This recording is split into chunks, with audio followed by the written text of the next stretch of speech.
and welcome to Sustain, the podcast where we talk about sustaining open source for the long haul. Who are we? Where do we come from? Where are we going? Can we have more low-level market operating source types conversations? That would just be really great. Let's do that. Okay. Well, we're going to get into that today. So listeners, I hope you are ready. I'm the only host on this podcast today. It's me, Richard Littauer. Hello, everyone. Yep, that's still me. But I'm joined today by two guests from the same project. I'm joined by Pablo Correa Gómez. I'm sorry, Pablo, I can't roll my R's very well. And Caleb Connolly joining in today, both of them from Berlin, from Germany anyway. Pablo's in Hamburg.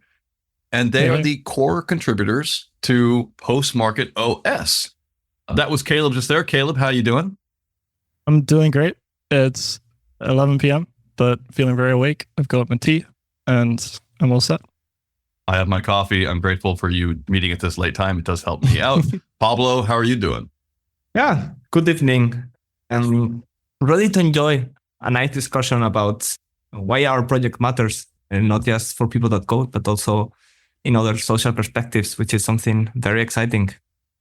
I like that question. Why does it matter? Let's get to that after our first question, which is, what is postmarketOS? In general, what is? You can say it's a distribution. It's a Linux distribution. You can say it's also a big community of people. But if we want to describe with some nice words what we do, basically our main mission is to develop free and open source software to extend the life of consumer electronics. By empowering people to have full control of their devices, we promote a healthier and more sustainable society.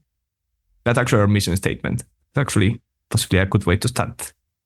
So that's a mission statement. Mission statements are normally attached to something like a charity or a nonprofit or some sort of governance. What's governance for the postmarketOS ecosystem? How does that work for you? We have kind of evolved some governance, I guess, since our founding.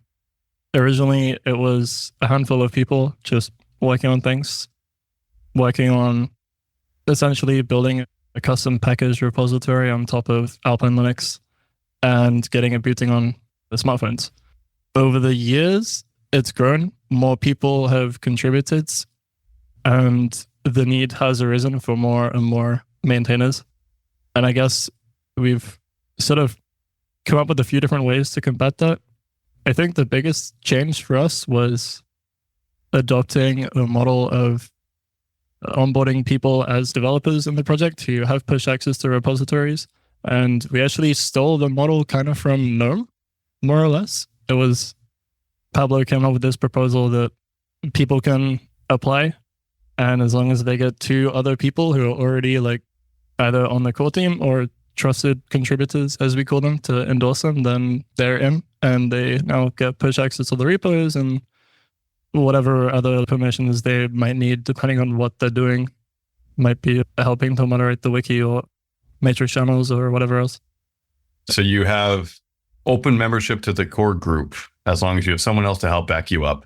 And then you get access to the parts of the project that you're working on, which means to me that you're somewhat mid-level project. You're not one person hacking away in a repo, and you're not necessarily the Linux Foundation. You're something in the middle, where you're a project that has some people interested. It's a larger community, as you said, Pablo, working together on this Linux distribution that works on phones. Can you tell me how many people generally are in this larger community and what I've gotten wrong with what I just said? I think if you want to put it into numbers, right now the team that has push access would be something around 20 people. Yeah, there's 8 on the core team and then another 12. Yes. Yeah, that sounds about right.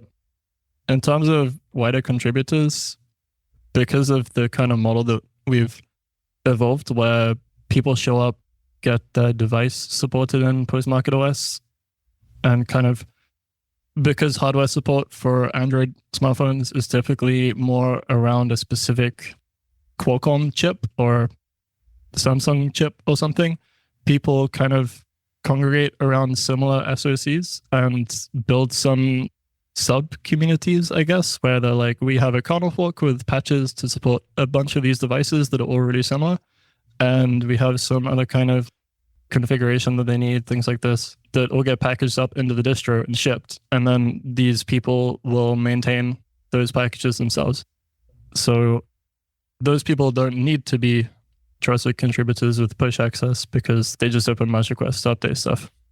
We do over 100 merge requests a month typically to the package repository. Yeah, I think last month was 150, something like that. So I can say probably we have a community of contributors that's in the large hundreds. And historically, through the last years of the project, surely more than 1,000 people have contributed in different ways, including that there's a lot of people that have contributed to our ecosystem and the ecosystem that postmarketOS is building together with other people without actually contributing to postmarketOS because of how our development model works, as Caleb explained.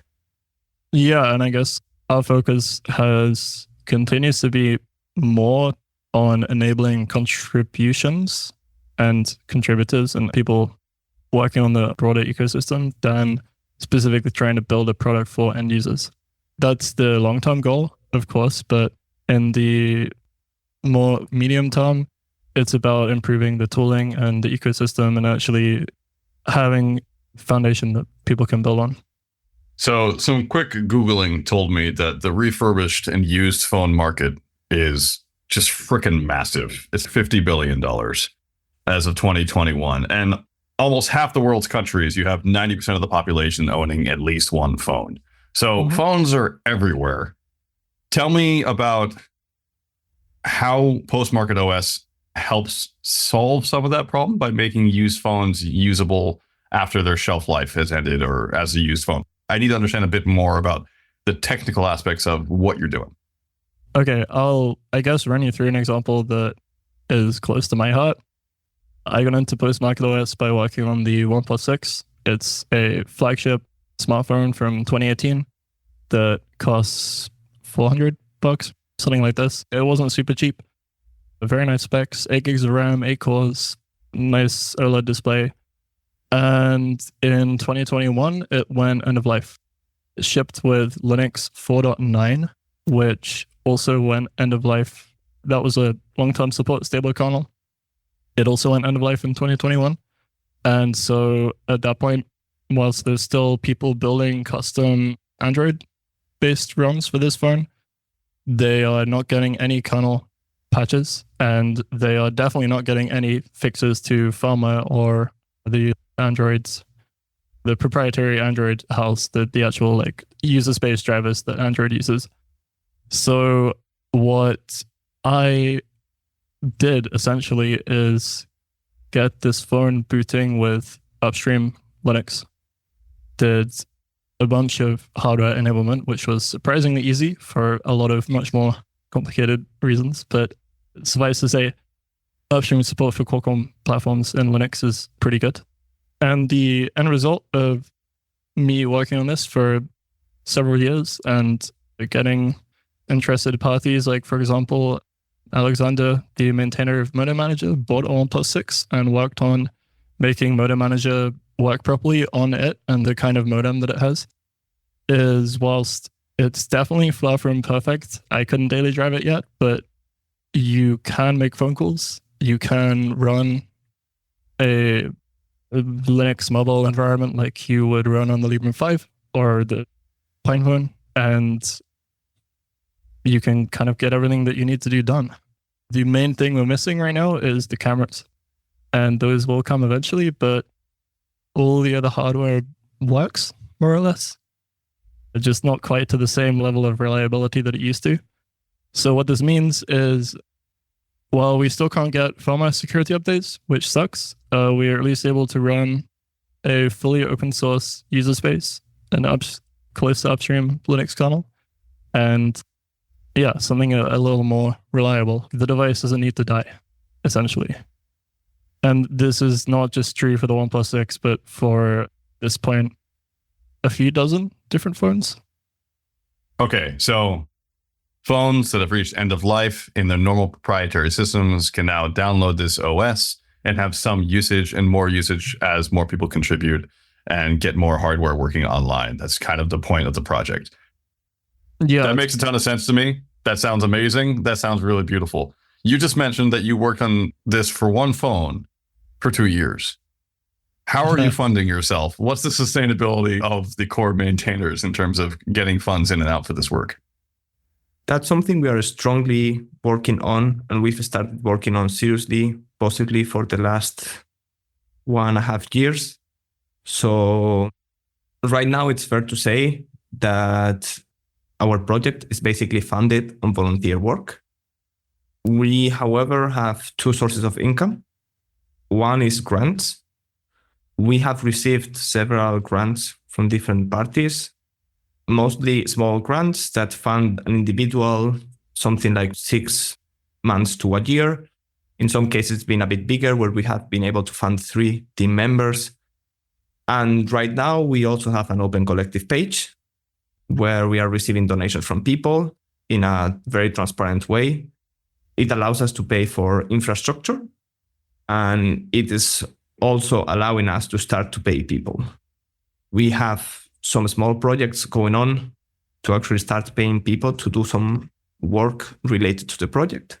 And we hope that to continue and scale up in the future. It does not fund the development of postmarketOS at all. So when the amount of hours that are sunk in this project monthly is staggering. And the amount of people pushing commits and upstreaming commits to the Linux kernel and to all the different projects, the desktop environments, all the middleware, it's on a different scale. But we are taking the steps. We want to be able to sustain our project economically in the future. And we have looked at different alternatives, but we don't have, the reality is we don't have a solution yet, but we are trying to grow organically to actually be able to, bit by bit, be able to pay people to do core things that where volunteer work doesn't reach, to build the foundation to actually, in the future, pay people for their work. Yeah, I guess I could expand a bit about what kind of work has been funded so far and how the hardware enablement side of things works. Is something that's come up quite a lot recently is, should we try to fund hardware enablement? Because it creates a whole lot of questions if we say, okay, we want to make postmarketOS work really well on a specific device. Which device? And how do you justify that? So far, all the hardware enablement work has been done excellently. In my case, I got very lucky that I got through the work that I started on postmarketOS was, well, I was still a university student. And when the COVID pandemic hit, I was sent home, had to do all my exams online. They were very trivial because it was a whole mess. And I basically had 6 months to just do whatever. And so I worked on this kind of stuff. And from that, I got an internship at the company I work for, Littauer, who are responsible for really like creating the upstream kernel support for Qualcomm platforms.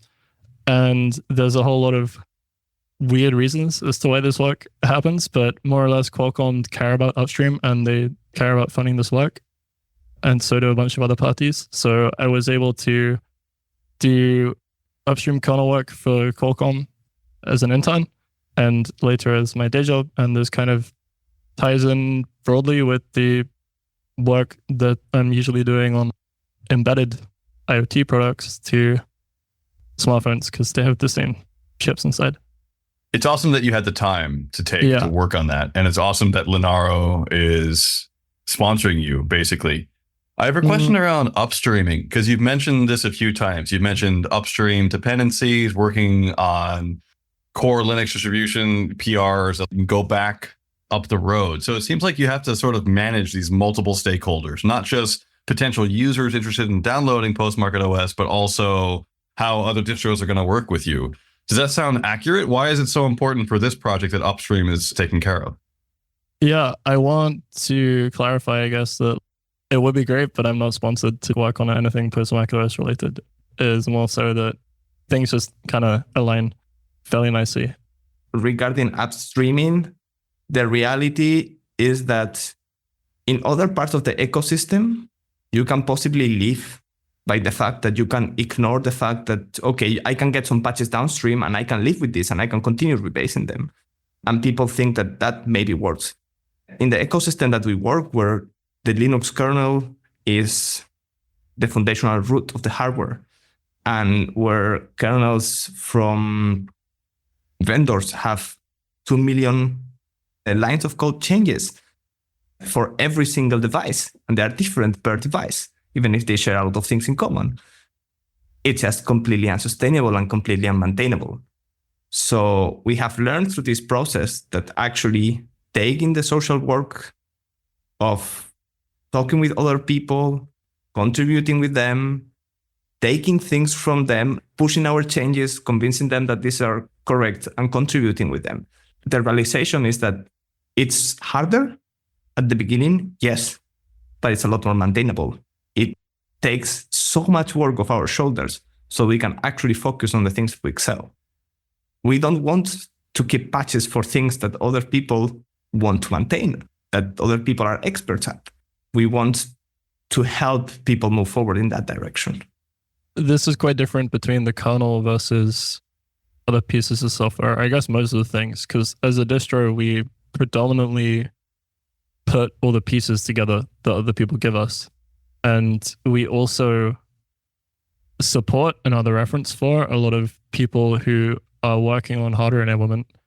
They maintain the kernel that they want to run on a specific device, like a smartphone. And generally, they pursue upstreaming to the kernel because it is the right thing to do, I guess. It has been a pain point figuring out how to land specific things in upstream Linux, because a lot of the time you're working with no documentation, you're having to read downstream very, very ugly drivers, and the barrier to entry for the upstream for the Linux kernel is pretty high. And it can actually be a deal breaker sometimes that you're not able to understand implementation details, and therefore your driver does not get accepted upstream. The same is also true for other projects, I guess, or other things that we use. For example, the GNOME shell mobile fork that Jonas maintains also contains a lot of things that he has been working on getting upstream that will no doubt take quite a long time. The biggest thing, as I understand it, is support for two-dimensional gestures, like what Apple has on the iPhone, where you're able to handle multiple gestures happening at once, which is needed for the fancy like app switching stuff to work, because there's a gesture to enter the overview and the gesture to switch apps, and they have to work at the same time. Yeah, postmarketOS acts as kind of a testing ground and a reference for this work to happen, and for people to be able to use it and iterate on it, and for us to improve the ecosystem, I guess, in the long term. Question. I'm not sure if maybe that's something you want to ask, or if maybe I can just add. But one of the things that is really fun from postmarketOS that this ties to this upstreaming idea is most distros build the world themselves, or take some things from some people, import the whole thing, and then do their own changes. We depend on Alpine Linux, so we are downstream to Alpine Linux, but we don't touch Alpine. So we basically have a very small thin layer on top of Alpine, and everything that we actually need, we actually simply just contribute to Alpine. So postmarketOS developers as a whole are one of the biggest contributors to the desktop environment in Alpine, because, well, we use them and we don't want things only for ourselves. We want things to contribute. We want the least amount of work and the most amount of input. Usually turns out when you work with people and you work in community and you increase the amount of people that can actually contribute to the same thing, rebuilding the world doesn't provide that many advantages. Downstream patches allowed to experiment, but long-term are a burden. And that's the same for every project, right? The sustainability also goes beyond reducing waste and also goes into the social ecosystem and how we maintain projects. I love that you're interested in how you think about patches upstream and downstream as being essential to how postmarketOS works. This is really fascinating to me from a perspective of someone who doesn't have a lot of insight into how distros, which I think is short for distribution. I just misspelled it as bistro in the chat. So clearly I don't know what I'm talking about. It's interesting to have this insight into how this sort of works on the day-to-day and what you think about at a high level. Both of you are clearly incredibly technically able within your fields to do this work. And it sounds like there's a lot of technical stuff going on. How do you help build shared context for new developers who want to help out with postmarketOS? How are you growing your community so it's not just people who have all the free time in the world to understand all the possibilities of low-level distro contributions? What are you doing to have more documentation, etc.? I think the wiki page plays a big role where you get a lot of information. Anybody can contribute, basically, and update information on how you run the system, how you run the device. And it's been a source of information for a lot of other people, but not just us. And we've also started from last year looking for and encouraging contributions to people that are not just technical. So we've identified that people actually are very good helping others in chat.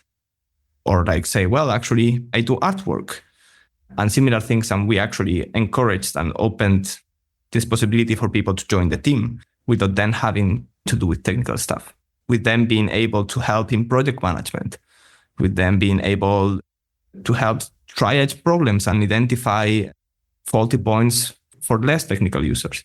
So it's been basically doing outreach and letting people that are not technical own their own piece of the project with the wiki. Not sure if there's something else we've done, Caleb? I guess it's really a broad kind of effort, but if you rewind back to like 2019, 2020, if you discovered postmarketOS, you would probably end up on the wiki, and the wiki has a porting guide, and that guide would tell you to download PM Bootstrap, which is our kind of do everything tool. I have a blog post about it. I guess I can link you. And you would run PM Bootstrap in it, and it would ask you what device you're trying to build for. And you could pick some existing device that we support, or you could enter a new one. And if you enter a new one and it's an Android device, it would guide you through like, okay, you should fetch boot image, which has the kernel and stuff from the Android phone, and it would generate a device package for you, and it tells you what to do next. You're essentially guided through this whole process of doing a port, and the port would use the original Android kernel, which generally means you're quite limited in the capabilities. But the end result most of the time is that you're able to boot the device, get to USB shell. If you're really lucky, you might get the display select, but depends on what area your phone is from.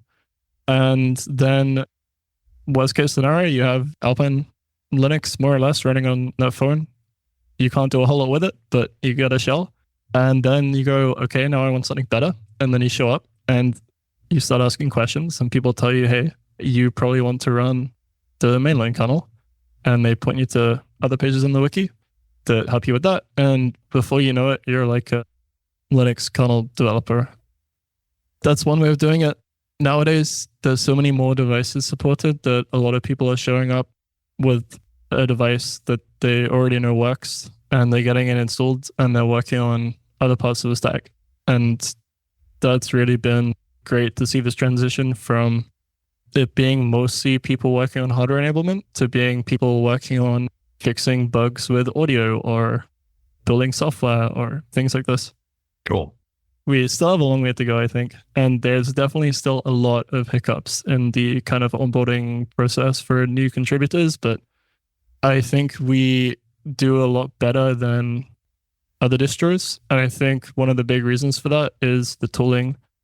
We just have this one tool that does literally everything that everybody uses and our like infrastructure uses. So it's the same deal, no matter whether you're contributing for the first time or seasoned developer, you're using the same tooling. And to put some numbers, we probably have at this point something like 600 phones, tablets, Chromebooks booting, out of which several dozens, maybe at this point 50 to 70, have quite decent support.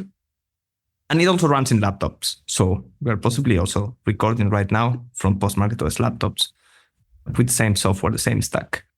But yeah, to put numbers to that scale of what is the success and like why people, it's like, okay. So you said 600 phones. You mean versions of phones. You don't mean 600 users. Do you have telemetry on how many users there are? I mean, 600 types of phones, yes. Yeah, there's over, so in order to get your device supported, we have a CI check that enforces that there is a wiki page for your device. Yeah. And there's more device wiki pages than there are supported devices in the distro, which is kind of exciting. There's over 1,000 or something wiki pages that people have written for different devices. Some of them are a bit of a joke. There's one for the helicopter on Mars. That one has a Qualcomm chip in it. Hey man, Martians need phones too. So that's, yeah, I hear that. I want to get back to the telemetry question though, because we started this conversation with your mission, which is we want to promote a healthier and more sustainable society. And to me, that's really clear. That's a great mission. Cool, let's do it. But how do you know that you're doing that besides making sure that you have a lot of green lights on a CI? How are you checking to make sure you're not just building a better Sudoku machine, but actually influencing people's lives? Without telemetry, what are you doing? So far, outreach. And we've seen it in conferences. First, we have been meeting regularly, for example, at FOSDEM. So this great free software event in Brussels every February. 2023, we had a very small stand shared with a lot of other projects, lots of people, but small thing. We had phones, people showed up. Some people knew the project, but that was not. 2024, so this year already, we had a lot more space. We had a lot more devices. When people approached, actually the devices didn't have cameras, but they were all calling and receiving calls and having data compared to the previous year.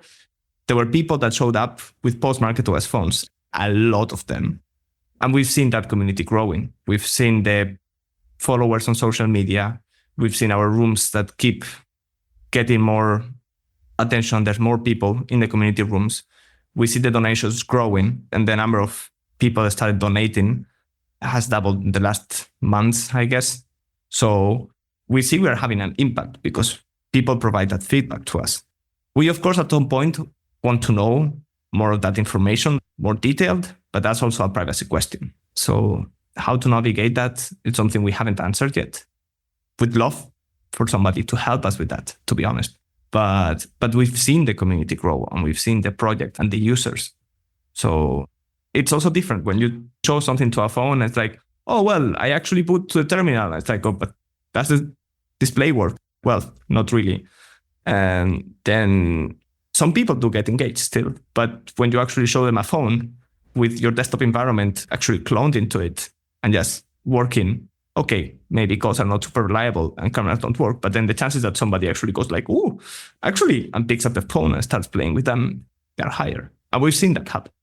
So I was going through the sustained backlog looking for an episode where I couldn't remember it about recycling tech and recycling laptops and making sure that we keep things in the ecosystem. And I came up with a podcast by Denver Gingerich, where I remember he showed up at my podcast stand at Fosse with a banana. His phone was a banana. That was his phone because he's a privacy nut, right? Because he works for Software Freedom Conservancy, who are great people. And that's awesome. And I'm glad he's there doing awesome work. But I'm curious, I feel like the people who are interested in having their own OS on a phone are also people who are maybe already a bit technically minded, and maybe you're interested in having more control over where their data is going. In the outreach that you've been doing and the people you've been talking to, has that seemed to be the case for you? Is your core market generally privacy people? To the extent you could call them a market, yeah. I think people who care about postmarketOS would be very cynical if we started shipping telemetry. I think there's also the broader kind of question as the core team steering the project. Are we ready to deal with what telemetry might give us? If we look at the telemetry and we see, these 3 devices make up 80% of our users, and there's a whole bunch of people who care about them, and we get hard numbers on that, that would start leading to questions like, should we start focusing on these? And I guess the wider question of like our current approach of the scattergun of we support whatever people are interested in, whatever people want to work on, versus a more organized vertical integration where we try to make some device work really well. And that vertical integration has a lot of potential for outreach and building hype and getting people to hear about the project for the first time and check it out and be impressed by it and care about it. But that doesn't bring contributors, that brings users. And issues and support requests, and we already have loads of those. So it's not a question that I guess I don't have an answer to it. I think it's something we're growing increasingly aware of. At least that's my perspective, but I'm sure Pablo has other thoughts. No, I think that is part of this bit by bit sustainable growing. We know we are not ready for end users. We know that people with privacy and sustainable focus that are technical have interest in postmarketOS. But we also need to build the structure and the economic support so that at some point we can actually professionally support that base. So that's work we are doing, but that's work we are not ready to deliver now. And we are very aware of it because we are very scared of burned out. Well, I think it's important to do that work as well, because without telemetry, how can you make sure that the Mars rover is actually running postmarketOS correctly, right? It's really, I mean, come on. This has been a really cool conversation. I'm really grateful for the work that you're doing. It just sounds really awesome. And I also like to push back on the idea that it's a market. After all, it's a post-market world for this sort of stuff. After the market is making things going, hey, cool, I got the pun. So this was really, really great. And I just am super appreciative of what you've said so far. In a short answer to this question, what are you most excited about for the next year? On my side, I think starting that transition that we've talked about of actually starting professionalizing the project, starting to pay people to do work, and starting to get the foundations for a sustainable economic growth so that we can sustain the whole thing economically in the long term. So to build the foundation of that, we are working on it. It's slow, but I think that's something that could set up further for next year to actually go to more users and like expand that user base and reach more people. I guess I'm excited for pre-market OS, if we can say that. Cool. Well, thank you so much for sharing. It's been super fun. Don't leave yet, though. At the end of every episode, we have Spotlight. It's a part of the show where we highlight other projects, people, or things that we think are just awesome that have helped us out in the past or that need a bit of light put on them. My spotlight today is DOSBox. DOSBox is an awesome DOS emulator that you can run on other distros, which is super, super cool. A lot of this conversation just reminded me the first time I got a Chromebook and then I installed Linux on it in an extension. And then on that Linux, I installed the DOSBox and then I started playing DOS games on my Chromebook. And that was just a highlight of my day. So I just really love DOSBox. They've kept me playing Commander Keen 4 well into my 30s, which is just really makes me a happy person. So thank you for continuing all the people who work in that awesome project. Pablo, what is your spotlight today? I think my spotlight, especially since we have mentioned it in the podcast, is FOSDEM and the FOSDEM organizational team. It's run fully by volunteers, an event with 7,000 to 8,000 people. It's completely run by volunteers.